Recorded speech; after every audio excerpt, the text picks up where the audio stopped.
Greetings and welcome back.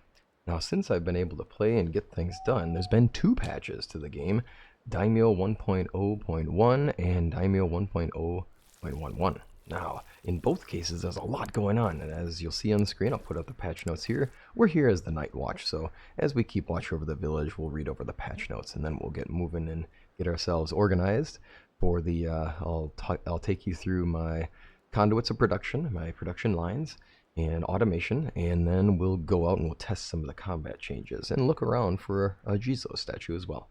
So without further ado, let's jump in and see what's going on with the new update. So what I'm seeing, a lot of what you're seeing here is that there's major fixes to just making things improved and better, right? Like a lot of improvements to things that we were looking to see changed. Like we have new faces for a female character, optimization for that, making the graphics work better for it, and even in the new 1.0.1.1 updates that so that the graphics make sense and work better. So let's see here. There's an in-game character customization option, which I am very excited about, because then if you want to make a change later, maybe you don't have a beard anymore. I don't know. Why would you want to get rid of your beard? But if you do, there you go. Change your hair. Now it can be done in-game. That's awesome. I'm looking forward to that. And a lot of spouse updates. There was apparently a bug where people could be polyamorous and have many different wives, apparently. Well, I never got to having a wife in the first place in this, so I didn't get to see that. And there is a fix for it, by the way, and that's at the end of it, where they say that if you go talk to your spouse, you can get a confirmation of it. Be sure you back up your save game first before you do anything, and then reload it, and reload the original, and then go talk to your spouse and check that dialogue to see if you can get that fixed. And there are definitely some fixes, too, for spouses, where now you can see them on the map better. There's a compass marker, and it's just a lot more. You can also, there was a bug where your spouse would be carrying a baby, and then they would go off to the monastery, and then they'd still be pregnant. Ooh, uh-oh. So that's been fixed, and that's awesome. There's definitely been some glow-ups to the forager's hut, which I'm looking forward to. Now we'll be able to have our thatch roofs and our wooden roofs on that, which I really appreciate, because the forager's hut was going to look like a sore thumb in my villages, and I would probably end up having to hide them out somewhere. Just in the way that they look. I'm glad that we got that glow up there. And speaking of glow ups, we also got the increased range for the paper lamps, which, yeah, those are definitely glowing further. Before they were kind of like barely anything. You could barely see how far they were stretching out. This is a nice improvement. I love it, because now it gives a lot more vibrance to things, and it makes the nighttime villages look gorgeous. I do love the fact that now there's a service job in the tavern, so that's going to be really handy. It's going to take away the need to worry about too much for luxury, of course, because those jobs, if you can make a character do the work, it's way better. It's way more, it seems to be more efficient because it's just a worker, and all you have to do is take more on.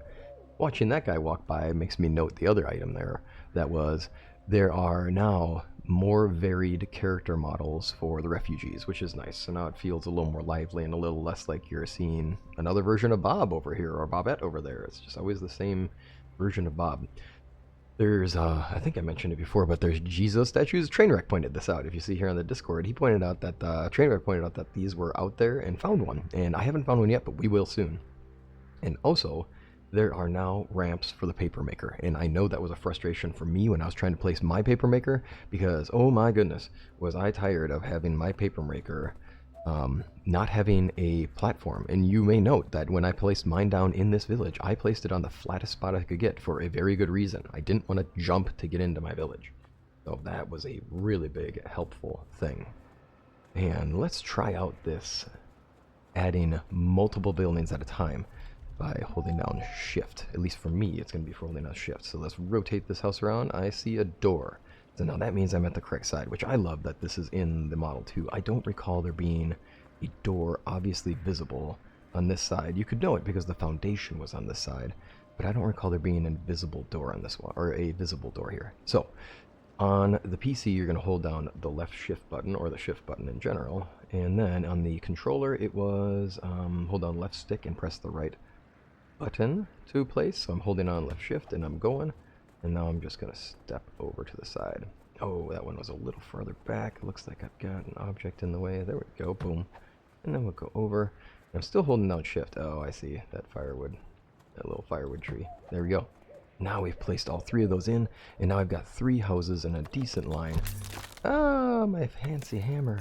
Speaking of fancy hammers, you now, as in one of the parts of the update, you can now get 1,000 experience points for making the master hammer. Oh please, yes, I will definitely take a bonus 1,000 experience, because during the late part of the game, gaining your experience is pretty slow going and involves a lot of across the seasonal transition changes and a lot of across the seasonal transitions work in order to get those major experience bumps. That master hammer is going to provide a nice little bump here and there along the way. Now we do want to expand this, and I'm looking forward to fixing up those, glowing up those forager huts, that you now regain health with your consumables, not instantaneously anymore. Now our health regain is slowly over time. We will watch that happen in our taking of the coastal swamps area, and it's definitely going to change things up, I would imagine. I mean, it can't be that much. It's definitely going to change things up, because before it was just like pop the insta heal and let's run, and okay, suddenly I'm back on. The health potions, or the energy potions, I'm curious if they did the same thing there, or if they gave those the insta jump. You know, maybe they still have that the way it is. Another hammer down. Now let's see here. They changed the bear attack, the bear sprint attack animation, which I'm looking forward to watching happen as I die horribly from bear attacks. So that'll be fun. we'll check that one out later on in a later episode. And a number of other items are happening in the update, which I really appreciate all the work they're doing with it. And seriously, that ramp to the paper makers is really on it for me. So now, the resource placements are going to be more logical, it sounds like. So it's going to be more fitted to the zones that they're in. That tells me that there were a few resource deposits in areas where they just didn't think, oops, this shouldn't be here because there's iron in an area that doesn't have a regional iron deposit or things like that. So that tells me that they're rebalancing that. I'm curious to see what that looks like. And then speaking of iron, of course, there's the glow up to the iron resource deposit, which, yeah, in the wintertime, I can show you one in a moment here. It is definitely different, but it's, you know, it's hard to tell in the wintertime, obviously, right? I mean, I've got snow all over it. So it is different, you can tell, and it is cool that they are constantly working and striving to improve, which I am very grateful for. Oh, this is tin. Nice. Here's the iron. Oh, it's dark out. Why would it even... Sorry, y'all. It's dark out, so you're not going to see it. It's got a slightly reddish tint. It's got that look of oxidization, that look of having rust on it, which is really cool. A lot of combat fixes, and we're going to be testing those out. A lot of changes to the bow. So arrows and bows now do damage. So a bow does does damage, and arrows do damage. So now you have 2 steps in the damage for a bow. So for this, in this case, I have a 39 damage from the bow itself, and then if I'm using steel arrows, it's 39 plus 12. Or if I'm using copper arrows, oh, ouch. I'm not using copper arrows. Or, wow, bronze is only 5. Oh boy. So steel is a good jump. Actually, iron is only 8. Steel is a big jump, so that's going to mean that getting to steel quick is going to be a huge deal. I'm seeing also that enemies weren't going back to the base on aggro, and that's unfortunate. I did notice that animals used to be able to just bypass your armor completely. Yeah, totally. Yes, I have definitely seen that in action when I was trying to liberate the Segi deserters camp, and I would backpedal here to use my bow, and then a wolf would be doing a patrol, and then boom, 2 bites, I'm done. And it was all straight through armor. It didn't matter what I was wearing, they were just like ripping me up. And you know, wolves will rip a person up, right? Like that happens. But it was way too quick. Alright, we gotta put some of these things away and get ourselves ready to go for combat. Righty, they now have updated the service buildings to have their own furniture, which is awesome, because that's going to really make decorating and customizing have a much better feel to it, and I'm very excited about that. So that should be a huge and enjoyable addition. Let's see here, also, people were getting recipe unlocks at awkward times. I know I did for the Wild Hogs quest. I definitely got a very awkward moment of I get the recipe from the guy instantly before we've even accomplished anything, and then it was like, wait, what's going on here, man? Why am I already getting the recipe for your mother's favorite stew? Okay, I'll take it. But I mean, I wasn't complaining, right? Not a bad thing if I can get some free stuff. And it wasn't badly timed in the dialogue. I mean, he said, hey, she used to make this great recipe, and then boom, suddenly I have it. But I get what they're saying with it, and they wanted to make sure it fit more appropriately in the dialogue setup. Alright, I'm putting some new weapons in here. I want my steel katana to be here with us when we go.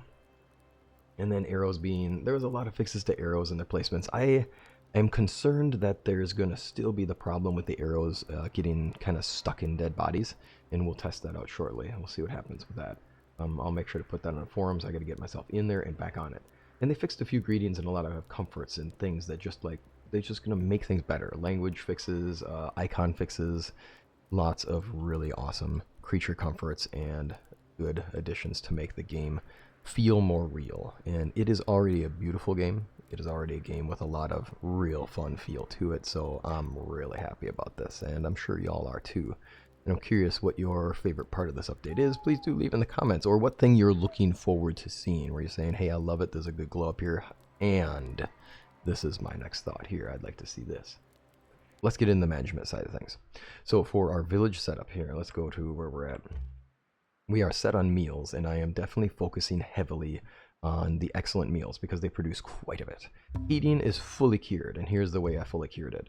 So when I go into heating, the thing, straw cloaks are great, and they simulate this idea that people are wearing things that insulate them. It takes 35 straw to make one of these things, and you can make a lot of straw per day, but I want that straw for building structures, so this is a non-starter for me. Here's the real starter. Oil is the chief way to go. Charcoal I'm not doing anymore just because I need this now for steel. I have an excessive amount of charcoal, as you can tell.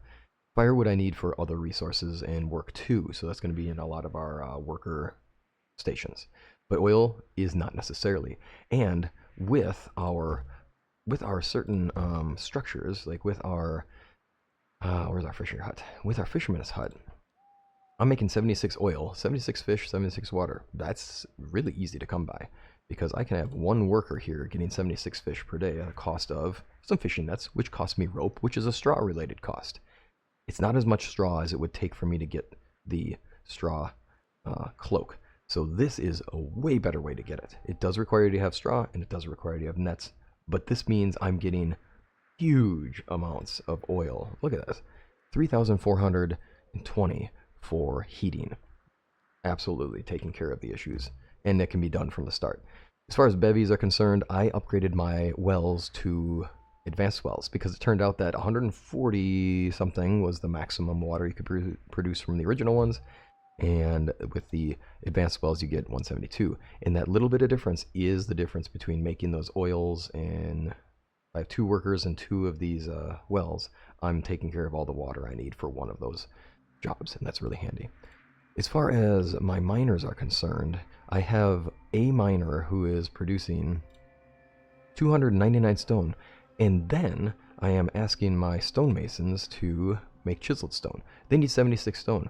Holy cow. I mean, that's not a lot of stone considering how much that person's making. They're making 299, and all of that chiseled stone is turning into raw maintenance for me. 836 per worker. And I know that my one miner can supply a large collection of workspaces.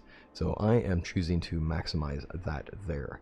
My carpenters are getting me logs and premium conifers for planks. I don't have anybody currently doing the plank production. I'm going to get some more people because right now my priority is I want more steel because I want to make more things. I do have one person working in, well actually 2 people working in forager huts as getting grass so that I can gain straw on a very fast basis because I'm noticing that straw is definitely something that I need more of. And obviously security is easy. Just make sure some of those items that you loot when you're going around fighting enemies, you just give them to your person in the guard tower and you're set to go. Spiritual is going to be easy. I just need to have my shrines done, but I should probably get on that. Health is a challenge. Oh, welcome, friend. Looks like we found ourselves another person, and of course I did just expand the mining camp, so you, sir, congratulations. Welcome to the mines. And then we can expand our production of iron. There we are. That's what we're looking for. Hey, no. We want to change this roof. Yes. For these ones, I'm not. I want this one to look as wood. I'm good with that. Oh, boo. So many hammers. There we go. Looks like it got finished. I added workspaces and workstations to this particular hut because I do not want it to stay looking so sad. There we are. Look at this glow up. Oh, this is going to improve this place vastly. Ooh, still an issue. Hopefully they'll be able to work on that one. That one's been an issue since early times. For some reason, that wall just doesn't get changed. For whatever reason. Alrighty, back on track. When we look at this herbalist station, now, I find that the easiest thing you can do is make burn ointment, because it's the cheapest, it only requires water and lotus root. This does require you to go to Aratani to buy lotus root, unless you have a way to produce it, and a good collection. This anesthetic is going to produce a decent amount. When we look at it, we're getting 90, and that's not impressive. What we really want is going to be here, and yeah, this is going to be requiring us to get sake, but now that's 220. So, when we look at these two, this took me herbs, a lot of herbs, and one sake. This takes me poisonous mushrooms and sake and a calabash bottle. That's not bad. I will need straw, so we're back to that whole thing about needing straw. The anti-poison concoction is a solid one, but it requires a couple pathways. And for me, that's a non-starter because I have to make the warming drink and then I can finally start making this. It's not a starter for me just in the sense that it's too many pathways and it's not really worth it for it when I assign a worker to it. Calabash bottles I can have one person making. We can gather a ton of poisonous mushrooms from a workstation. And obviously sake, I mean, I'm gathering it as we go hunting. Or not as we go hunting, but as we defeat enemies. Ew, that sounded a little rough. I go hunting for bad guys. Speaking of which, let's go hunting for bad guys. We do need to cure our issue, which is that we need more of these calabash bottles. So let's do that, and let's get our medication side of things taken care of briefly here, and then let's move ourselves onwards. We're also going to make some healing brews in the process because I ran out. I think I need to double check my priorities in my villages, because I'm going to need this to just regain health as we go. Now, it's time to start thinking out our plan for where we're going to expand to. Now, in this game, we get to build a number of villages, and as you can see, I can ask the abbot to expand at this point in time. Let's check our needs for health. We have that. Now, did we finish up our calabash bottles and our antidote? No, we did not. So, we're out of poisonous mushrooms. That was the kicker. Now, something of note that unfortunately happened, and I should have paid more attention, is that because the healing drink is using any mushroom, and I ran out of edible mushrooms, or they were lower in the priority list, I just ran out of my supply of mushrooms that I was going to make for our anti-venom. So, we can come here, and we can buy a whole bunch of stuff. I actually need a whole bunch of mushrooms regardless. So we'll do that. I am so tempted to buy grass. You know, honestly, I could just buy straw, so now a lot of my supply conduits just aren't as necessary. But it is still, I want to get the village up and running to that level. And I do hate to say it, but this is a great way to just take care of needs. I mean, these people sell all of the things you need. And if you're comfortable buying your way up, which is a thing, then by all means go for it. And you do, pun, by all means. In the game, you do get access to a large collection of money. So it's not like, I don't feel like I'm ever going to run out of cash in this game. I just don't. Well, and we should check out Fujichi and Aki in Segi to see what the changes were. Apparently there's been some changes to the items they sell. I'll be curious to see what that looks like. But first we have to go back and drop our potion making stuff off and get ourselves rolling. That's much better. All of these antidotes are going to be 220 apiece. I am just sitting on a vast collection of sake because of all of the different camp clearings, and I also did one round of sake making for a worker, so I actually did a couple rounds, so that worked out quite well. Alrighty, these all get stored in our bevy storage, so, oh dear, all of them? This is the food storage. Alrighty, where is my bevy storage? I'm gonna have to go a little ways. There is a bevy storage for reasons inside the crafting place here, which is great. There we go. Now we're dropping off all our items and we'll move on.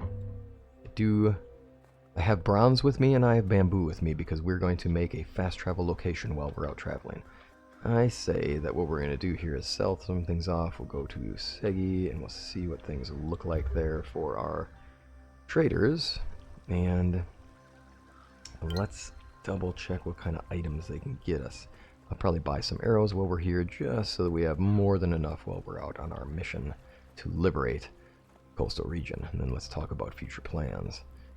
I already bought you out of a number of things. Oh, you only have iron arrows. Now these irons, the wooden booyah arrows, they're meant to terrify and rout your enemies.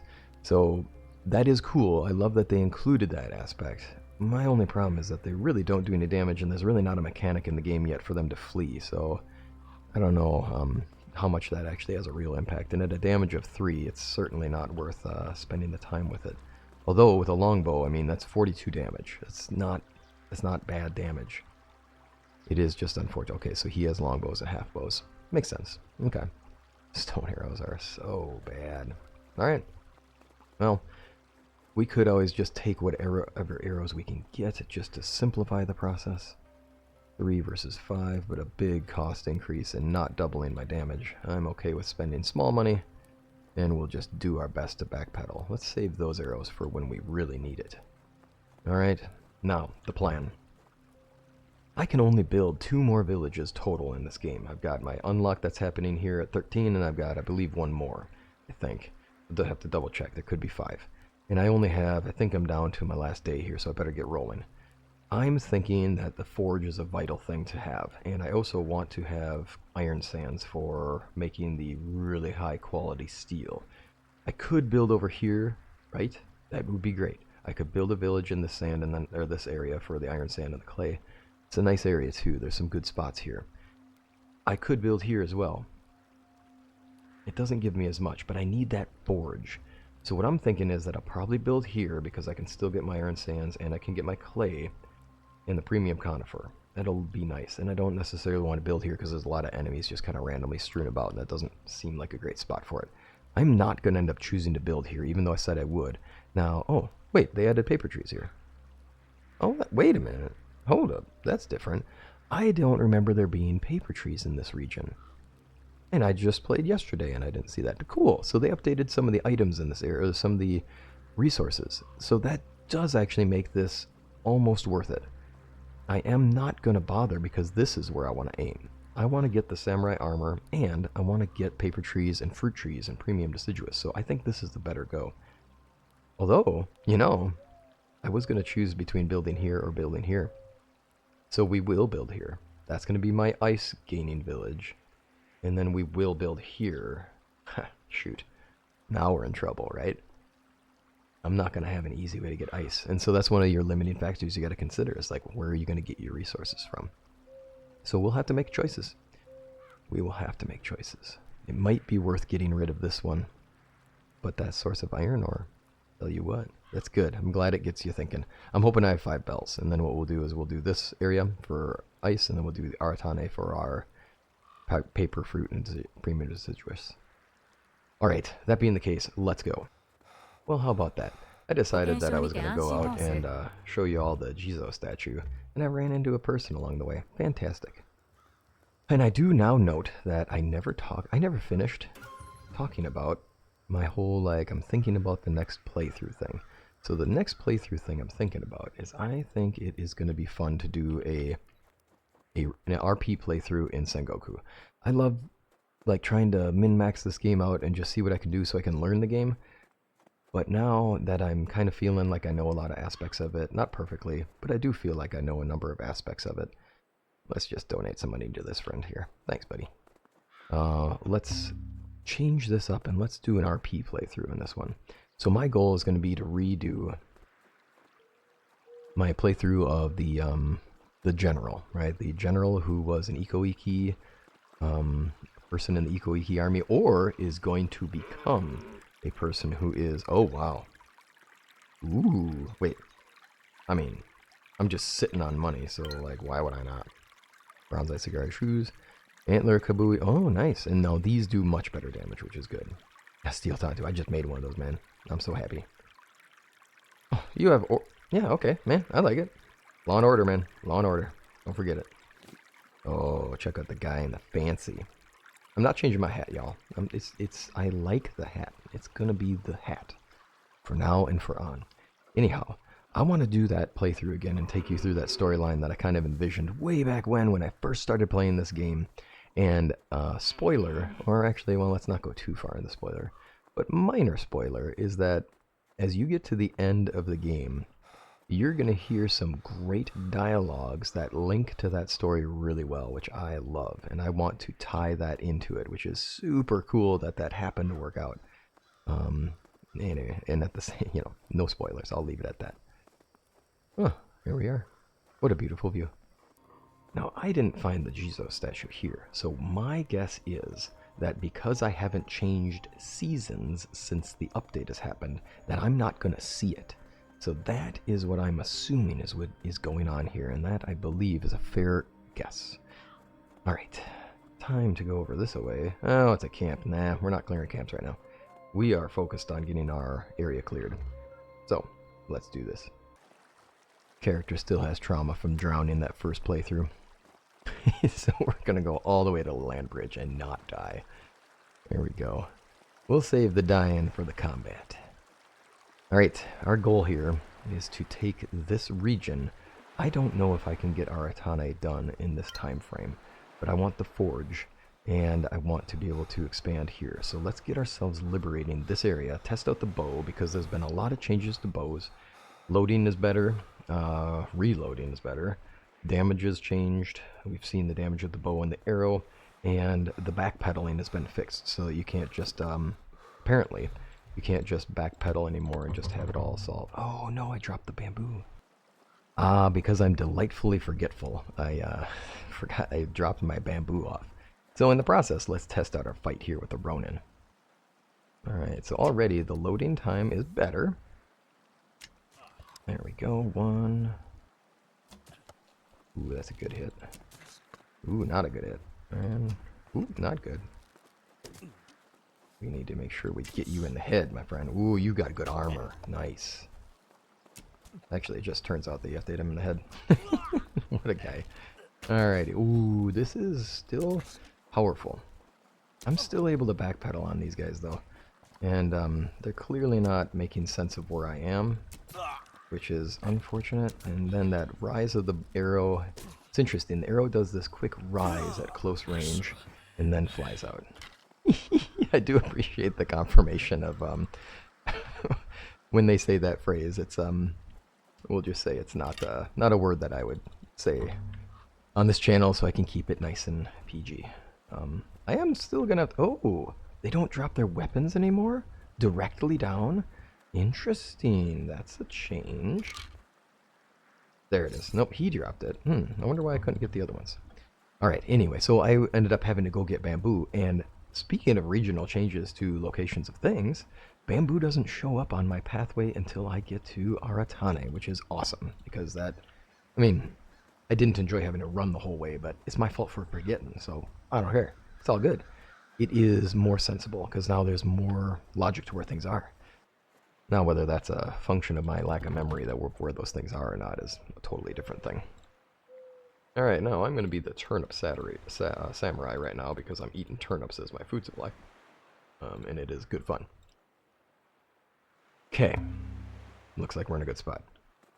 For those who don't know why I have two bows, just in case, I mean, I'm guessing most of y'all know why I always carry multiple bows at a time, is that you, when you're doing this kind of running through and fighting the bandits and pirates and things like that with your bow, it is really unfortunate when a bow breaks on you and that was your solution to the fighting. Okay, so as far as let's check this, right? Like, let's check. That is a much better draw. That is definitely fixed. Now, as far as can they get me when I'm backpedaling, I still think that I've got the advantage here. And if I'm using my energy potions to be kind of cheesy, guarantee you that I can get past this person. Nope, that was me trying to get the Tonto out. Oop, bad timing, man. Alright, let's see here. Uh-oh, I should probably use a potion. And then I should, let's see here, can I actually aim at you while in lock? Oh man, that's unfortunate for you. Because if I can aim at you in lock, that's gonna make you in a bad place, friend. Okay, so I would say now that was us. We were able to see that the definitely the wait a minute. How do I have instantly high health? My health regenerated really fast. That's interesting. I thought it was going a little slower, but I mean, I'm already back. Ooh, paper lanterns. I'll take that as loot. I happen to like having paper lanterns. All right, let's move our outpost. We're gonna move it closer so that if anything tragic happens, we can respawn closer and we don't have to do so much running. Oh, look at all the arrows on the ground. I can't just leave them there. I need to pepper them into other enemies. Alrighty, here we go. Here's our lighthouse construction site. We will definitely make that project shortly. But for now, it's all about the let's go face our enemies and let's liberate our area. I am really excited about fighting our final boss here too. I'll probably get defeated. I mean, it's a thing, right? We'll see. We'll see. Well, I shouldn't say that. What am I doing? I'm going to go there and I'm going to face the final boss. Let's see if we can make it fun. And you know what? Whatever happens, happens. That's where it is. Okay. We're going to go in here. I think we have a long way to go on this one, though. Because I have to get through all these bandits. And then Ronin, too. Whew. So we have a lot to do to liberate this area. And I also wanted to liberate Aratane. I think I set myself a limit of 3 days on this. I think that was my vision for this. So I'm probably just going to try to finish the coastal swamps area and then call it even. And then we can build our village with the forge in the next season, and then we can progress forward. I don't need to rush through the game. It doesn't need to be a speed playthrough, right? Oop, there we go. See, that's what I'm talking about. Oh, you still got damaged by the... That's good. At least the last arrow still counted. I am still convinced that the bow is the best way to go. Now let's test it. Yep.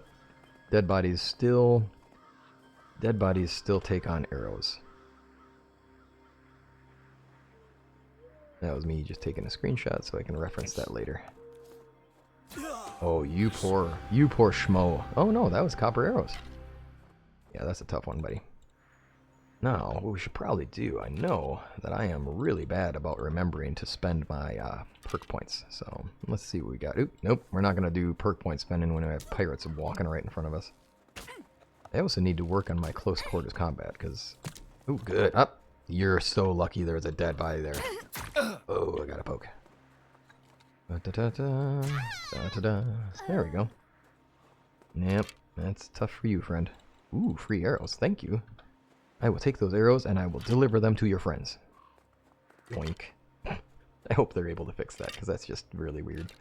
And it can be really unfortunate at times where you're trying to work at taking down some foes in a line. Alright, y'all. Let's do some fast forwarding here, because this is just going to turn into a whole lot of the same thing over and over again. Oh, dude. Wow. I'm pretty bad. Oh, wow. Alright, forget it. I challenge you. Oh, hey, oh. Okay, now soft lock is not being disengaged right now. I thought that was a thing. So let's do this, and then let's see what we can do to minimize your health before you get to me. And cause me wanton destruction. Which you should. I mean, you're a pirate. That's what you do, right? That's the way we do it. Okay, now, unfortunately, that was not the honorable way to fight. Luckily, this is not an RP one. Of course, shooting arrows from a distance is going to be pretty rough, too. I think we're going to have trouble with the idea of... you can't play the stereotypical I never retreat samurai mentality, which, you know, obviously is a lot more storyline than reality. But still, it would be very difficult to play out that kind of thing. Because, I mean, the amount of enemies you have to face just to get your areas unlocked, I mean, 20 pirates?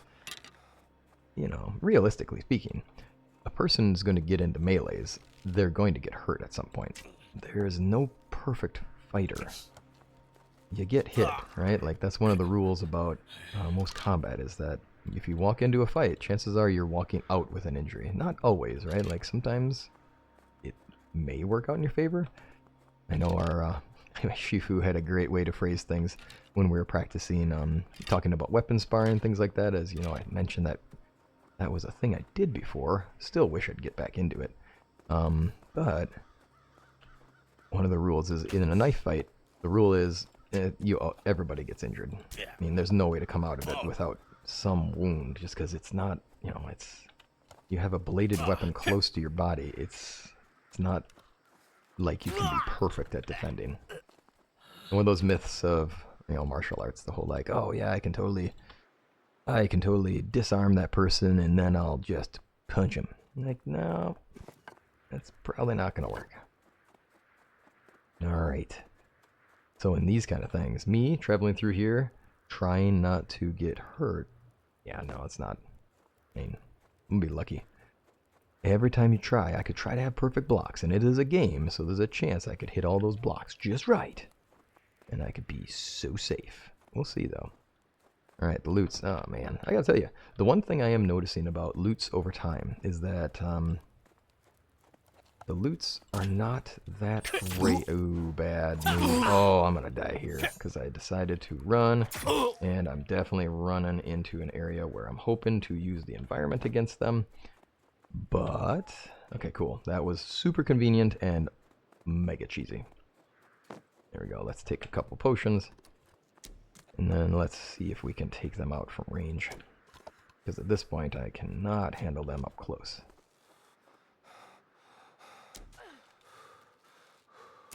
Now, oops. Uh-oh, and it looks like I'm just dropping arrows. Oh, it shoots the bow directly downwards when you're doing that. That's funny. Yeah, that's gonna be problematic for you. Oh no, your friend. Hey, dart in your neck. Alright, there we go. Oh, free arrows to take out their friends. Thanks for that. Oh, your friend soaked one. Yeah, it's a nice way to do. That's a good friend right there. Even in death, your friend was soaking arrows for you. That's a good friend. That's a good friend. Alright, y'all. It's time to fast forward to the point where we get to the boss fight. That healing balm is way better at healing. And here we are at the end. Oh my goodness, was it a long grind to get up here. Oh boy. So, it's time for that final fight. In the evening, in the snow. What a beautiful fight this is going to be. So, let's do this. We've got our setup going on. We're going to aim for using the Tonto. We're fighting on the bridge because this gentleman, or lady, happens to be using a long weapon from what it looks like. We're going to get some... We're not going to fight like a fool. We're going to fight like a person who's choosing to live. So we're going to get a few shots in at first.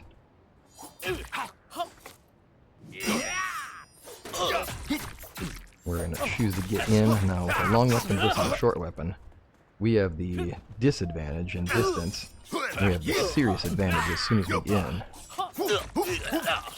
And if we can do this right, once we get in, they aren't going to be able to stop us once we're there. So, a nice epic fight in the end here. Oh, in the snow, we have taken down our foe. Ooh, say no more. I don't know. Anyhow, let's go loot this out. I don't know if the Ronin boss is going to be so easy. Like that felt, ooh, we're going to chug a lug into here. There we go. Iron. Ooh, a Master Nata. Yes, indeed. Iron. Oh, I got better than that now. Found a weapons trader. He was a boon for me. And now we are one step closer to having this region cleared. And that means the next step is the Ronin camp. Let's see what this one's like. Quick, easy stuff. Just some food. Alright, y'all. Thank you for joining me for this episode. And for looking into the updates, and thank you to the devs for their great work on this game. It is a super fun game, super satisfying and gorgeous. I mean, honestly, this was a fun fight. And I know when they made this, I guarantee you that they were thinking about the whole, like, this'll feel cool. They'll walk across the bridge and boom, they're going to fight this pirate leader and it's going to feel amazing. And it did. It was a very satisfying fight. A great end to the episode here. And now all we have to do is wrap our season up by continuing ourselves down this path here. I'm going to need some more healing items though, because those healing balms do a better job. Turns out when you use them, they heal a lot more damage per second, which is a big deal. These little healing brews are so not worth it. I mean, it's just a health generation of 0.6 is not enough. Alright, y'all. Take care until next time.